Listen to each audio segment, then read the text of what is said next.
Hello बच्चों, आज हम क्लास 12th की एक्सरसाइज 2.2 का लास्ट क्वेश्चन सॉल्व करेंगे। That is question number 21। Question 21, इस क्वेश्चन में हमें एक मल्टीपल चॉइस क्वेश्चन दिया गया है। tan inverse √3 minus cot inverse minus √3। इसके लिए हमें ऑप्शन दिए गए हैं। Option A pi, option B -π/2 and option C is 0, option D is 2√3। Now we have to select the right option for this question। अब इस क्वेश्चन में हमें दो इन्वर्स ट्रिग्नोमेट्रिक फंक्शन दिए गए हैं। एक tan इन्वर्स दिया गया फंक्शन, एक cot इन्वर्स ट्रिग्नोमेट्रिक फंक्शन दिया गया है। तो हम सबसे पहले इनकी प्रिंसिपल ब्रांच में रेंज पता करते हैं कि रेंज कितनी रहती है। तो सबसे पहले हम देखते हैं tan इन्वर्स के लिए, tan इन्वर्स x = y। तो tan इन्वर्स की जो रेंज रहती है वो बिटवीन -π/2 एंड π/2। तो y belongs to -π/2, between -π/2 and π/2। यानी अगर डोमेन की वैल्यू पॉजिटिव आ रही है तो इट मीन्स y की वैल्यू हमें कहाँ दिखाई देगी? फर्स्ट क्वाड्रेंट में। अगर डोमेन की वैल्यू नेगेटिव आ रही है तो y हमें कहाँ दिखाई देगा? यानी फोर्थ क्वाड्रेंट में। यह आएगा हमारा -π/2 और यहाँ दिखाई देगा π/2। ठीक है, और इन दोनों को भी हमने ओपन सर्कल में दिखाया, तो इसका मतलब है कि ये दोनों पॉइंट्स हमारे कंसिडर नहीं होंगे, इनकी बीच की वैल्यू ही चलेंगी। तो पॉजिटिव वैल्यू के लिए हमें फर्स्ट क्वाड्रेंट देखना है x की, और x की नेगेटिव वैल्यू के लिए हमें फोर्थ क्वाड्रेंट को देखना है।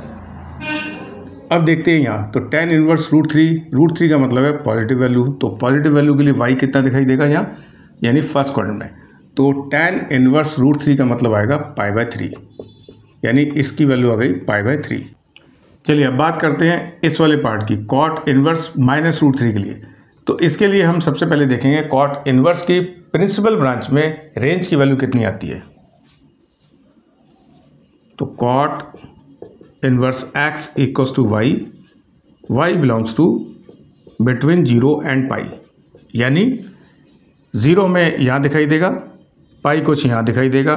तो इन दोनों क्वाड्रेंट में, यानी फर्स्ट में आ सकती है या सेकंड क्वाड्रेंट में इसकी वैल्यू लाई कर सकती है रेंज की।